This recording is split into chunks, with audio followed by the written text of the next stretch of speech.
தந்தை, மகன், தூய ஆவியின் பெயராலே ஆமென். ஒரு நிமிடம் நம் பாவங்களுக்காக மனம் வருந்துவோம். ஆண்டவருடைய பாடுகளில் பங்கு பெறுகிற நாம் அவருடைய வாழ்வில் பங்கு பெறும்படியாக நம்மை ஒப்புக் கொடுப்போம். இந்த நாளின் சிலுவை பாதையின் மையக் கருத்து, கிறிஸ்து இயேசுவில் இருந்த மனநிலையே உங்களிலும் இருக்கட்டும். பிலிப்பியருக்கு எழுதிய திருமுகம் 2வது அதிகாரம் 5வது இறை வார்த்தை. ஒரு புனிதர் இவ்வாறு கூறுகின்றார்: ஒரு தன்னுடைய அந்தஸ்தின் கடமைகளை சரியாய் செல்வதே ஆன்மீகம் என்று சொல்லி. நாம் ஒவ்வொருத்தரும் கணவராயிருப்போம், மனைவி, பிள்ளையா இருப்போம், மகன், மருமகள், இல்லை ஒரு பங்கின் உறுப்பினர், இந்த திருச்சபையின் அங்கத்தினர், இந்த சமுதாயத்தின் ஒரு உறுப்பினர் என்று சொல்லி அநேக கடமைகள் நமக்கு இருந்தாலும் அத்தனை கடமைகளையும் சரிவர கிறிஸ்துவின் மனநிலையில் இருந்து நிறைவேற்றுவதே ஆன்மீகம் என்று சொல்லி. ஆகவே நாம் இந்த நாளில் ஒவ்வொரு சிலுவை பாதையிலும் ஒவ்வொரு நிலையிலும் கிறிஸ்துவில் இருந்த மனநிலையை நாம் தியானிக்க இருக்கின்றோம். அந்த மனநிலை என்னிடத்தில் இருக்கிறதா என்று சிந்தித்து அது எனக்குள் வர வேண்டும் என்று சொல்லி ஜெபித்து மாற்ற வேண்டியவைகளை மாற்றி விட வேண்டியவைகளை விட்டுவிட்டு கிறிஸ்து இயேசுவின் மனநிலையை நாம் பற்றிக்கொள்வோம். கல்வாரி மலையின் மேல் கதரும் என் தேவா, இந்த பாடுகள் எல்லாமே எனக்காகவே தேவா, எனக்காகவே. முதல் நிலை, இயேசுநாதர் சுவாமி தீர்ப்பிடப்படுகின்றார். திவ்ய இயேசுவே, உம்மை ஆராதித்து வணங்கி உமக்கு நன்றியறிந்த ஸ்தோத்திரம் செய்கின்றோம். அது ஏனென்றால் உமது அஷ்ட பாரமான புனித சிலுவை கொண்டு உலகத்தை மீட்டு ரட்சித்தீர். முதல் மனநிலை, வன் செயல் எதுவும் அவர் செய்ததில்லை. இயேசுவை கைது செய்ய படை வீரர்களும் யூத சங்கத்தாரும் வந்தபோது இயேசு அவர்கள் முன் சென்று, யாரை தேடுகிறீர்கள் என கேட்கிறார். அவர்கள் நாசரேத்து இயேசுவை என்கின்றனர். இயேசு அவர்களிடம், நான் தான் என்கிறார். உடனே அவர்கள் பின்வாங்கி தரையில் விழுந்தனர் என்று யோவான் நற்செய்தி கூறுகிறது. இயேசுவின் வார்த்தையின் வல்லமை அவர்களை பின்வாங்கி தரையில் விழ வைக்கிறது. இந்த வல்லமையை கொண்டு இயேசுவால் தன்னை கைது செய்ய வந்தவர்களை எழ முடியாதபடி வீழ்த்தியிருக்க முடியும். ஆனால் இயேசுவின் பணி வாழ்வின் போதும் சரி, பாடுகளின் போதும் சரி, வன் செயல் எதுவும் அவர் செய்ததில்லை. இந்த மனநிலை நம்மிடம் இருக்கிறதா? சிந்தித்து ஜெபிப்போம்.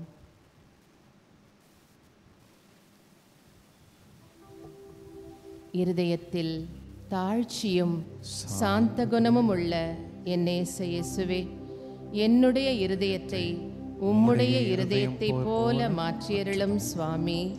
ஆமென். எங்கள் பேரில் தயவாயிரம் சுவாமி, எங்கள் பேரில் தயவாயிரம். எங்கள் பேரில் தயவாயிரம் சுவாமி, எங்கள் பேரில் தயவாயிரம். மரித்த விசுவாசிகளின் ஆன்மாக்கள் சர்வேஸ்வருடைய இரக்கத்தினால் நித்திய சமாதானத்தில் இளைப்பாற கடவது. ஆமென். கல்வாரி மலையின் மேல் கதரும் என் தேவா, இந்த பாடுகள் எல்லாமே எனக்காகவே தேவா, எனக்காகவே. இரண்டாம் நிலை, இயேசுநாதர் சுவாமியின் மேல் சிலுவை சுமத்தப்படுகிறது. திவ்ய இயேசுவே, உம்மை ஆராதித்து வணங்கி உமக்கு நன்றியறிந்த ஸ்தோத்திரம் செலுத்துகின்றோம். அது ஏனென்றால் உமது அஷ்ட பாரமான புனித சிலுவை கொண்டு உலகத்தை மீட்டு ரட்சித்தீர். வஞ்சனை எதுவும் அவர் வாயில் இருந்ததில்லை. இயேசுவின் வாழ்க்கையை பற்றி முழுவதும் நாம் வாசித்து தியானிப்போம் என்றால் ஒரு இடத்தில் கூட அவர் பொய்யாய், மாய்மாலமாய், உள்ளொன்று வைத்து புறமொன்று காட்டி பிறர் வீழ்ச்சி அடையும்படியாக பேசியதாக காணப்படாது. அவருடைய வார்த்தைகள் உண்மை, நேர்மை, நீதி நிறைந்த வார்த்தைகளாய் இருந்தன. பசப்பு மொழிகளுக்கு இடமே இல்லை. உடன் பேசுகிறவர் பேதுருவானாலும், யூதாசானாலும், பிலாத்துவானாலும், தலைமை குருவானாலும், கள்வனானாலும் அவர் வாயில் வஞ்சனை எதுவும் இருந்ததில்லை. உண்மைக்கு சான்று பகரவே நான் வந்தேன் என்று சொன்ன இயேசு இறுதி மூச்சு வரை உண்மையே பேசினார். அவர் பேச்சு ஆம் என்றால் ஆம் எனவும், இல்லை என்றால் இல்லை எனவுமே இருந்தது. நம்முடைய பேச்சுவார்த்தைகள் எப்படி இருக்கின்றன? சிந்தித்து ஜெபிப்போம். இருதயத்தில் தாழ்ச்சியும் சாந்த குணமும் உள்ள என் இயேசுவே, என்னுடைய இருதயத்தை உம்முடைய இருதயத்தை போல மாற்றியருளும் சுவாமி. ஆமென். எங்கள் பேரில் தயவாயிரும் சுவாமி, எங்கள் பேரில் தயவாயிரும். மரித்த விசுவாசருடைய ஆன்மாக்கள் சர்வேஸ்வருடைய இரக்கத்தினால் நித்திய சமாதானத்தில் இளைப்பாற கடவது. ஆமென். கல்வாரி மலையின் மேல் கதரும் என் தேவா, இந்த பாடுகள் எல்லாமே எனக்காக எனக்காகவே தேவா, எனக்காக எனக்காகவே. மூன்றாம் நிலை. இயேசுநாதர் சுவாமி முதல் முறை கீழே விழுகின்றார். திவ்யேசுவே, மை ஆராதித்து வணங்கி நன்னிருந்த தோத்திரம் செலுத்துகின்றோம். அது ஏனென்றால் பாரமான புனிதரை கொண்டு உலகத்தை மீட்டு ரட்சித்தீர். பழிக்கப்பட்ட போது அவர் பதிலுக்கு பழிக்கவில்லை. இயேசு கிறிஸ்து படைப்படையாய் பேய்களை விரட்டிய போது அவரை பேய் பிடித்தவன் என்று பழித்தனர் யூதர். மரித்து மூன்றாம் நாள் உயிர்த்தெழுவேன் என்று சொன்னபோது எத்தன் ஏமாற்றுக்காரன் என்று பழித்தனர். கொடூர ஆணிகளால் தொங்கவிட்டு நீ மெசியாவானால் சிலுவையை விட்டு கீழே இறங்கி வா, உன்னை நம்புகிறோம் என்று பழித்தனர். அவர் கண்களை கட்டி படை வீரர்கள் அவரை கன்னத்தில் அறைந்து, நீ தீர்க்கதரிசிதானே, உன்னை அறைந்தவர் யாரென்று கூறு என்று பழித்தனர். இன்னும் பித்து பிடித்தவன், போஜன பிரியன், பாவிகளின் நண்பன் என்று பழித்து பழித்து அவரை கேவலப்படுத்திய போதும் ஒரு முறை கூட அவர் பதிலுக்கு பழிக்கவில்லை. இப்படிப்பட்ட சூழ்நிலையில் நம் மனநிலை என்னவாயிருக்கிறது? சிந்தித்து ஜெபிப்போம். இருதயத்தில் தாழ்ச்சியும் சாந்த குணமும் உள்ள இயேசுவே, என்னுடைய இருதயத்தை உம்முடைய இருதயத்தை போல மாற்றியருளும் சுவாமி. ஆமென். எங்கள் பேரில் தயவாயிரும் சுவாமி, எங்கள் பேரில் தயவாயிரும். மரித்த விசுவாசருடைய ஆன்மாக்கள் சர்வேஸ்வருடைய இரக்கத்தினால் நித்திய சமாதானத்தில் இளைப்பாற கடவது. ஆமென். கல்வாரி மலையின் மேல் கதரும் என் தேவா, இந்த பாடுகள் எல்லாமே எனக்காக எனக்காகவே தேவா, எனக்காக எனக்காகவே. நான்காம் நிலை. இயேசுநாதர் சுவாமி தன் தாயை சந்திக்கின்றார். திவ்யேசுவே, ஆராதித்து வணங்கி உமக்கு நன்றிருந்த தோத்திரம் செலுத்துகின்றோம். அது ஏனென்றால் உமது அச்சிஷ்ட பாரமான புனித சிலுவை கொண்டு உலகத்தை மீட்டு ரட்சித்தீர். இயேசுவின் மனநிலை. துன்புறுத்தப்பட்ட போது எவரையும் அச்சுறுத்தவில்லை. இயேசுவை கைது செய்ய படை வீரர்கள் இயேசுவின் மீது கை வைத்தவுடன் பேதுரு தன் வாளை உருவி மால்கு என்ற படை வீரரின் வலக்காதை துண்டித்தார். இயேசு பேதுருவை கடிந்து கொண்டு வாளை உரையில் போடச் சொன்னார். அனைவருடைய எதிர்பார்ப்புக்கும் மாறாக அப்படை வீரரின் வலக்காதை தொட்டு சுகமாக்கினார். தனக்கிருந்த அற்புதம் செய்யும் ஆற்றலை பயன்படுத்தி கைது செய்ய வந்தவரை நடுநடுங்க செய்து புறமுதுகிட்டு ஓட பண்ணியிருக்கலாம். தலைமை குருவின் பணியாள் இயேசுவின் கன்னத்தில் ஓங்கி அறைந்த போது அறைந்த கை சூம்பி போகும்படி செய்து தன் பரிசுத்தத்தை நிலைநாட்டியிருக்கலாம். ஆனால் ஆண்டவராம் இயேசு கிறிஸ்து நன்மை செய்பவராய் நாடெங்கும் சுற்றி திரிந்த போதும் சரி, ஒரு காரணமும் இன்றி துன்புறுத்தப்பட்ட போதும் சரி, எவரையும் ஒருபோதும் அச்சுறுத்தவே இல்லை. இயேசுவிடம் இருந்த இந்த மனநிலை நம்மிடம் உள்ளதா? சிந்தித்து ஜெபிப்போம். இருதயத்தில் தாழ்ச்சியும் சாந்த குணமும் உள்ள இயேசுவே, என்னுடைய இருதயத்தை உம்முடைய இருதயம் போல மாற்றியருளும் சுவாமி. ஆமென். எங்கள் பேரில் தயவாயிரம் சுவாமி, எங்கள் பேரில் தயவாயிரம். மரித்த விசுவாசிகளின் ஆன்மாக்கள் சர்வேஸ்வருடைய இரக்கத்தினால் நித்திய சமாதானத்தில் இளைப்பாற கடவது. ஆமென். கல்வாரி மலையின் மேல் கதரும் என் தேவா, இந்த பாடுகள் எல்லாமே எனக்காக எனக்காகவே தேவா, எனக்காக எனக்காகவே. ஐந்தாம் நிலை. இயேசுநாதர் சுவாமி சிலுவை சுமக்க சீமோன் உதவுகிறார். திவ்ய இயேசுவே, உம்மை ஆராதித்து வணங்கி உமக்கு நன்றியறிந்த ஸ்தோத்திரம் செய்கின்றோம். அது ஏனென்றால் அர்ச்சிஷ்ட பாரமான புனிதரை கொண்டு உலகத்தை மீட்டு ரட்சித்தீர். அவர் ஒடுக்கப்பட்டார், சிறுமைப்படுத்தப்பட்டார். ஆயினும் அவர் தன் வாயை திறக்கவில்லை. வானமே சிங்காசனமாய் பூமியே பாதபடியாய் கொண்டு அரசாண்டவர் ஒரு பெண்ணின் வயிற்றில் சிசுவானதே ஒரு ஒடுக்குதல்தான். ஞானத்தின் ஊற்றானவர் தான் படைத்த மக்களுக்கு இணையாய் எண்ணப்பட்டதே ஒரு சிறுமைதான். ஆனால் இதை பற்றி கூட தன் வாழ்நாளில் இயேசு வாயை திறக்கவில்லை. இயேசு ஆண்டவர் தாமே ஒரு புனிதருக்கு வெளிப்படுத்தியுள்ளபடி சிலுவை மரண தீர்ப்புக்கு முந்தின இரவு முழுவதும் அவர் கொடூர வாதைகளுக்கு உட்படுத்தப்பட்டார். மனித மலத்தை கரைத்து அவர் வாயில் ஊற்றினர். ஆணிகளால் ஆன நாற்காலியில் உட்கார வைத்து அடித்தனர். கால்களில் கயிற்றை கட்டி தரதரவென்று படிகளில் இழுத்துச் சென்றனர். கொடூரமாய் அவர் ஒடுக்கப்பட்டார். தூசிக்கும் சாம்பலுக்கும் கீழாய் அவர் சிறுமைப்படுத்தப்பட்டார். ஆனால் இத்தனை கொடூரங்களுக்கும் அவர் வாய் திறவாதிருந்தார். தன் சுய கட்டுப்பாட்டை இழந்து கதறவில்லை. வதைத்த மனிதரை சபிக்கவில்லை.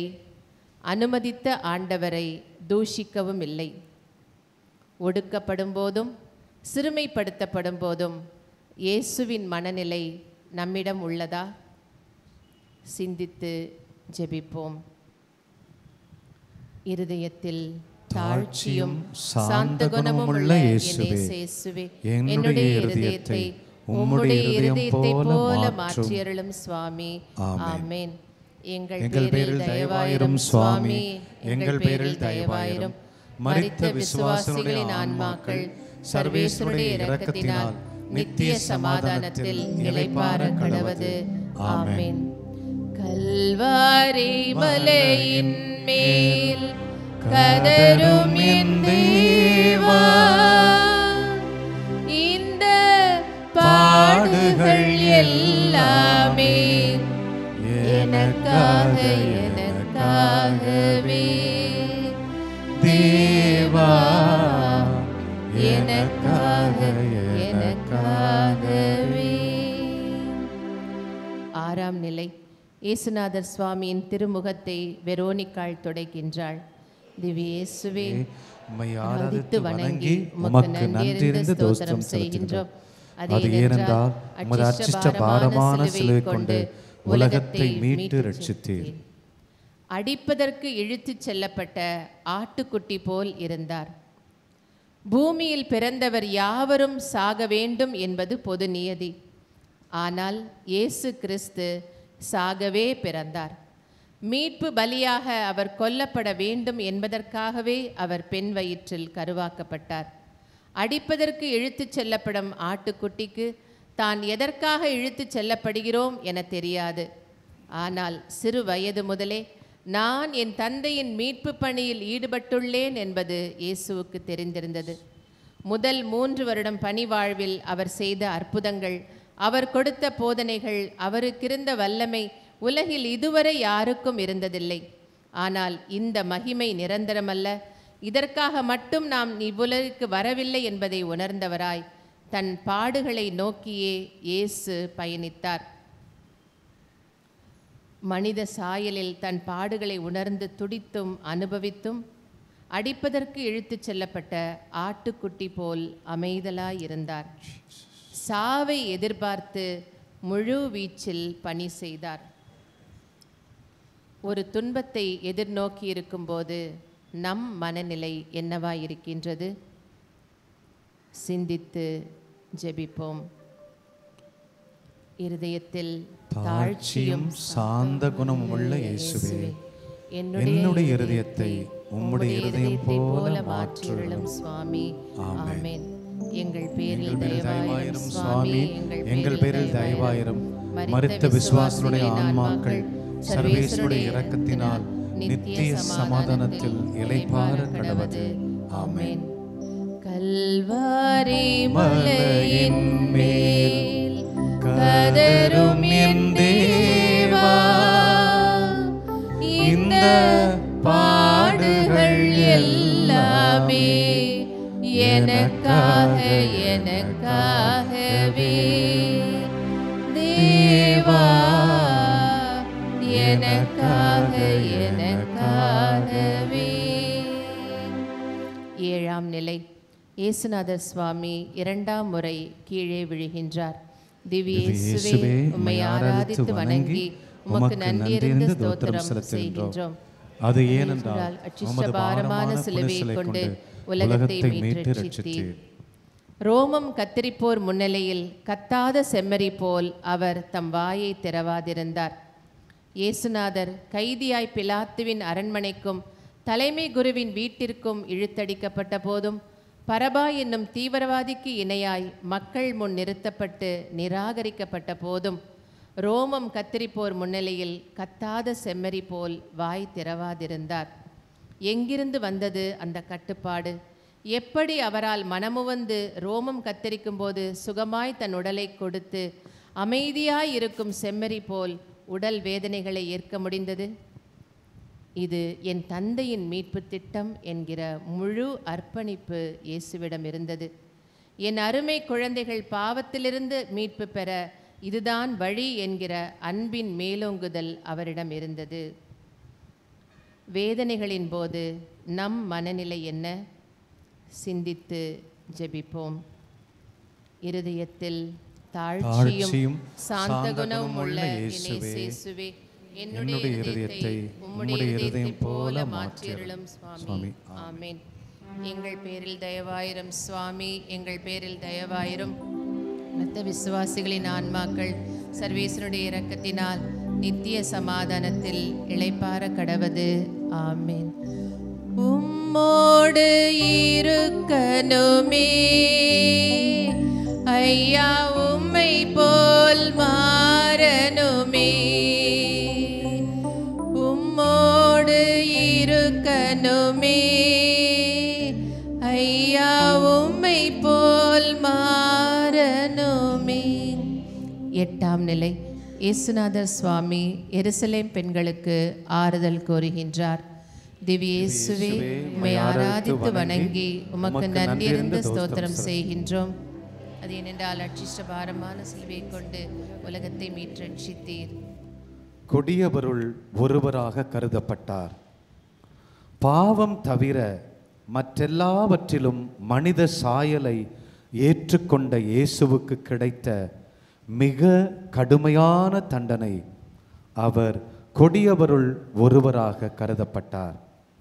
மிக கொடிய மக்களுக்கு வழங்கப்படும் தண்டனை தீர்ப்பான சிலுவை மரணம் அவருக்கு அளிக்கப்பட்ட போது, அவர் அதுவரை வாழ்ந்த தூய வாழ்க்கை பொய்யென பறைசாற்றப்பட்டது. அதற்கும் மேலாக அவர் 2 கொடிய கல்வர்களுக்கு நடுவே சிலுவையில் தொங்கவிடப்பட்ட போது அவரது மொத்த பணியுமே வீணென அறிக்கையிடப்பட்டது.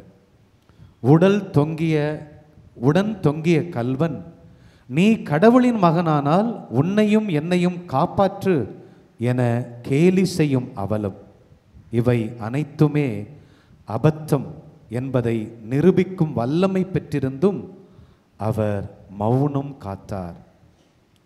நம்மை தாழ்வாய், தவறாய், தரக்குறைவாய் பிறர் எடை போடும்போது நமது மனநிலை எப்படி இருக்கிறது?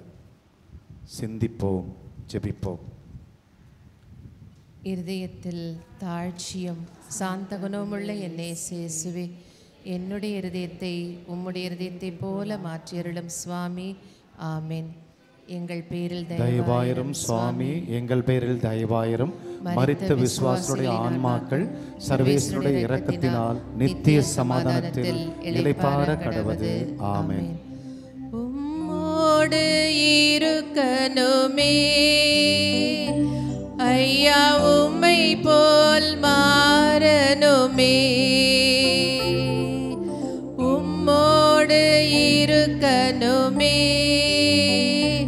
ஐயா, உம்மை போல் மாறணுமே. 9ஆம் நிலை. இயேசுநாதர் சுவாமி 3ஆம் முறை கீழே விழுகின்றார். திவ்ய இயேசுவே, உம்மை ஆராதித்து வணங்கி உமக்கு நன்றியிருந்த ஸ்தோத்திரம் செய்கின்றோம். அது ஏனென்றால் உமது அச்சிஷ்ட பாரமான புனிதலை கொண்டு உலகத்தை மீட்டு ரட்சித்தீர். கொடியோருக்காக பரிந்து பேசினார்.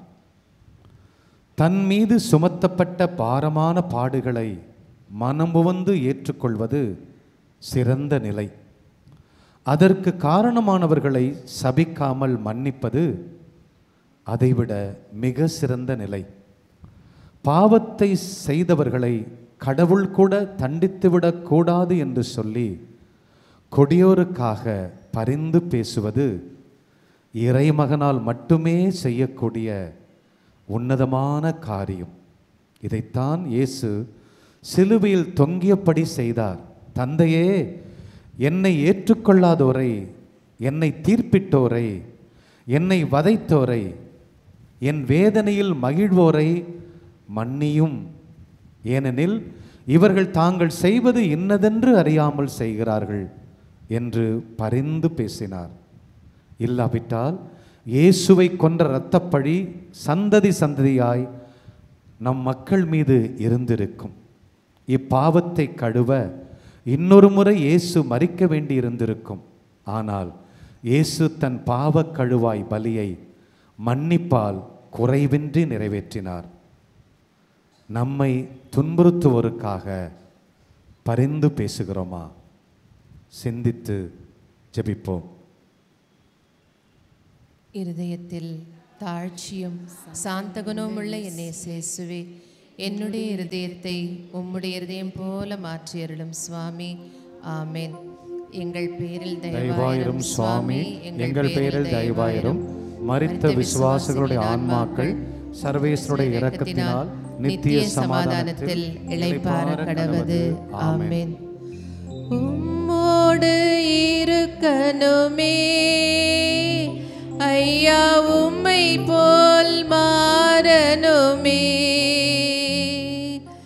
உம்மோடு இருக்கணுமே ஐயா, உம்மை போல் மாறணுமே. 10ஆம் நிலை. இயேசுநாத சுவாமியின் ஆடைகள் களையப்படுகின்றன. திவ்ய இயேசுவே, உம்மை ஆராதித்து வணங்கி உமக்கு நன்றியிருந்த ஸ்தோத்திரம் செய்கின்றோம். கொண்டு உலகத்தை மீட்டெடுத்தீர். கடவுளுக்கு இணையாயிருக்கும் நிலையை வலிந்து பற்றி கொண்டிருக்க வேண்டியதொன்றாக கருதவில்லை. நற்செய்திகளில் குறிப்பிட்டுள்ளபடி இயேசு இவ்வுலகில் வாழ்ந்தபோது 2 முறை அப்பா பிதா இயேசுவை சுற்றியிருந்தவர்கள் கேட்கும்படியாக, இவரே என் அன்பார்ந்த மகன் என வானம் திறந்து பேசினார். தந்தையை நோக்கி ஜெபித்த போது மரித்தவர் உயிர்த்தெழுந்தனர். 5000 பேருக்கு உணவை பகிர்ந்தளித்தார். அற்புதங்கள் நடத்தினார். சீடர்களுக்கான மகிமையாக அவர் உருமாறினார். விண்ணகவாசிகளோடு உரையாடினார். சோர்ந்த நேரங்களில் வானதூதர்களால் நேரடியாக தேற்றப்பட்டார். இவ்வாறு இயற்கைக்கு அப்பாற்பட்ட மேற்பட்ட விதங்களில் இயேசு தான் கடவுள் என்பதை இவ்வுலகிற்கு என்பிக்கப்பட்டது. இதை இயேசு பரிபூரணமாய் அறிந்திருந்தும் அதே நிலையை, அதாவது கடவுள் என்ற நிலையை தொடர்ந்து பற்றி கொண்டிருக்கவில்லை. மாறாக அந்த மகிமையை விட்டுவிட்டு மனிதருக்காக மனிதனாகவே பாடுகளை ஏற்றார். இத்தகைய தியாகம் எங்கும் காண முடியாத, கேட்க இயலாத துறவு நிலை. சிந்திப்போம். நமக்கு கொடுக்கப்பட்டுள்ள மகிமை, ஆசீர்வாதங்களை பிறருக்காக இழக்க நாம் தயாரா? இருதயத்தில் தாழ்ச்சியும் சாந்த குணமுள்ள என் இயேசுவே, என்னுடைய இருதயத்தை உம்முடைய இருதயம் போல மாற்றியருளும் சுவாமி. ஆமென். எங்கள் பேரில் தயவாயிரம் சுவாமி, எங்கள் பேரில் தயவாயிரம். மரித்த விசுவாசிகளின் ஆன்மாக்கள் சர்வேசனுடைய இரக்கத்தினால் நித்திய சமாதானத்தில் இளைப்பாற கடவது. ஆமென். உம்மோடு இருக்கணுமே ஐயா, உம்மை போல் மாறணுமே. உம்மோடு இருக்கணுமே ஐயா, உம்மை போல் மாறணுமே. 11ஆம் நிலை. இயேசுநாதர் சுவாமி சிலுவையில் அறையப்படுகின்றார். திவ்ய இயேசுவே, உம்மை ஆராதித்து வணங்கி உமக்கு நன்றியறிந்த ஸ்தோத்திரம் செய்கின்றோம். அது ஏனென்றால் உமது அச்சிஷ்டபாரமான சிலுவை கொண்டு உலகத்தை மீட்டு ரட்சித்தீர். தம்மையே வெறுமையாக்கினார். மனிதனாய் பிறந்த எவருக்கும் அடிப்படை தேவைகள் 3: உணவு, உடை, உறைவிடம். மிக மிக எளிதாய் வறியதாய் இருந்தாலும் இவை 3ஐயும் அடைந்து விடுவதில் மனிதன் கருத்தாய் இருப்பது நாம் அறிந்த உண்மை. ஆனால் இயேசு கிறிஸ்து மனிதன் என்ற நிலையில் இம்மூன்றையும் இழக்க துணிந்து தம்மையே வெறுமையாக்கினார். மக்களினம் முழுவதையும் ஆதாயமாக்க தன் சொந்த குடும்பத்தை, தன் சொந்த இனத்தை, உறவுகளை இழந்தார். மனுமகனுக்கோ தலை சாய்க்க இடமில்லை என சொல்லி தன் விலாசத்தை இழந்தார். நானே வானின்று இறங்கி வந்த உணவு என்றபோது தன்னை பின்தொடர்ந்த சீடர் கூட்டத்தை இழந்தார். மனித சாயலே அவரிடத்தில் இல்லை என்று வேதாகமும் சொல்லுகிறபடி அழகை, அமைப்பை இழந்தார். இறுதியாக தன் ஆடையையும் இழந்து வெறுமையானார். நாம் நிறைவாழ்வை பெற்றுக்கொள்ளும்படி தம்மையே வெறுமையாக்கினார். சிந்திப்போம். நமது இரட்சகர் இயேசு கிறிஸ்துவின் பொருட்டு நாம் எதையாவது இழந்திருக்கிறோமா? சிந்திப்போம். இருதயத்தில் தாழ்ச்சியும் சாந்த குணமுள்ள என் இயேசுவே, என்னுடைய இருதயத்தை உம்முடைய இருதயம் போல மாற்றியருளும் சுவாமி. ஆமென். எங்கள் பேரில் தயவாயிரம் சுவாமி, எங்கள் பேரில் தயவாயிரம். மரித்த விசுவாசிகளின் ஆன்மாக்கள் சர்வேசனுடைய இரக்கத்தினால் நித்திய சமாதானத்தில் இளைப்பாற கடவது. ஆமென். உம்மோடு இருக்கணுமே ஐயா, உம்மை போல் மாறணுமே. உம்மோடு இருக்கணுமே ஐயா, உம்மை போல் மாறணுமே. 12ஆம் நிலை. இயேசுநாதர் சுவாமி சிலுவையில் தன் உயிரை கையளிக்கின்றார். திவ்ய இயேசுவே, உம்மை ஆராதித்து வணங்கி உமக்கு நன்றியறிந்த ஸ்தோத்திரம் செய்கின்றோம். என்றால் அச்சிஷ்டபாரமான சிலுவையை கொண்டு உலகத்தை மீட்டு ரட்சித்தீர். அன்பானவர்களே, கடவுள் மனிதனாய் உருவெடுத்தது கடவுள் மாட்டு சாணமாய் மாறினதற்கு சமம் என்று புனித அகஸ்தினார் சொல்லியிருக்கிறார். நாம் மீட்படைய தன் உயிரையே தியாக பலியாய் கொடுத்தவர் வேற எதை நமக்கு அருளாதிருப்பார் என்று பவுல் ரோமருக்கு எழுதிய புஸ்தகத்தில் சொல்லுகிறார். இப்படி அன்பு செய்யக்கூடிய கடவுள் அப்பா இரட்சகர் நமக்கு இந்த உலகத்தில் இருக்கிற பொழுது நமக்கு ஏன் கவலை, ஏன் கலக்கம், ஏன் மனம் மாறுவதற்கு தடை? அப்பாவை போல மனம் மாறுவதற்கு ஏன் தடைகள்? எல்லாவற்றுக்கும் நம்முடைய கவலைகளை, நம்முடைய துன்பங்களை, துயரங்களை, நம்முடைய எதிர்கால வாழ்க்கையை முன்னிறுத்தி வாழக்கூடிய சுயநலம் மிகுந்த ஒரு எண்ணம் எதற்காக? எல்லாவற்றையும் பிறருக்காக இழக்கக்கூடிய அப்பாவின் பிள்ளைகள் நாம் எதை இழக்கிறோம்? யோசித்து பார்ப்போம். அந்த அப்பா மேலே நம்பிக்கை வைக்கிற ஒருவர் கூட கெட்டுப்போகாதபடி தன் மகனையே சிலுவை சாவுக்கு கையளித்தார் என்றால் அந்த பிதா எந்த அளவுக்கு நம்மை அன்பு செய்கிறார் யோசித்து பாருங்கள். இந்த அன்பை கொடுக்கிற பிள்ளைகளா மாறுவோம். யாரிடம் அன்பை போய் பிச்சை கேட்க வேண்டாம். அவர் என்னை அன்பு செய்யலை, என்னை மதிக்கலை, என்னை நேசிக்கலை, எனக்கு உதவி செய்யலைன்னு சொல்லி பிறரிடம் நாம் கேட்க வேண்டாம். இதோ இயேசு மரித்திருக்கிறார், நம்முடைய பாவங்களை அமர் சுமர்ந்து நம்மை விடுவித்திருக்கிறார். ஆகவே அன்பை கொடுக்கிறவர்களா, நீதியை நிலைநாட்டுகிறவர்களா, இரக்க செயல்களை செய்கிறவர்களா நம்மை ஒப்பு கொடுப்போம். ஆமென். இருதயத்தில் தாழ்ச்சியும் சாந்த குணமுள்ள நேசேசுவே, என்னுடைய இருதயத்தை உம்முடைய இருதயம் போல மாற்றியருளும் சுவாமி. ஆமென். எங்கள் பேரில் தயவாயிரும் சுவாமி, எங்கள் பேரில் தயவாயிரும். மரித்த விசுவாசிகளுடைய ஆன்மாக்கள் சர்வேசுடைய இரக்கத்தினால் நித்திய சமாதானத்தில் இளைப்பாற கடவது. ஆமென். உம்மோடு இருக்கணுமே ஐயா, உம்மை போல் மாறணுமே. உம்மோடு இருக்கணுமே ஐயா, உம்மை போல் மாறணுமே. 13ஆம் நிலை. இயேசுநாதரின் திருவுடல் அன்னையின் மடியில். திவ்ய இயேசுவே, உம்மை ஆராதித்து வணங்கி உமக்கு நன்றியறிந்த ஸ்தோத்திரம் செய்கின்றோம். ஏனென்றால் அட்சபாரமான சிலுவை கொண்டு உலகத்தை மீட்டு ரட்சித்தீர். தம்மையே தாழ்த்தி கொண்டார். விண்ணையும் மண்ணையும் அவற்றிலுள்ள யாவற்றையும் ஒன்றுமில்லாமையிலிருந்து தன் அளப்பரிய ஞானத்தாலும் வல்லமையுள்ள வார்த்தையினாலும் உண்டாக்கிய கடவுள் மனிதனை மீட்க தன்னையே தாழ்த்தி கொண்டார். பாவம் செய்து செய்து தன் தெய்வீக சாயலை இழந்து மண்ணளவு தாழ்ந்து போன மனிதனை தொட்டு தூக்கி மீட்கும்படியாக தேவமகன் தம்மையே தாழ்த்தி கொண்டார். எந்த நிர்பந்தத்தாலும் அல்ல, தன் மக்கள் மீது கொண்ட அன்பால் தம்மையே புழுதி மட்டும் தாழ்த்தி கொண்டார்.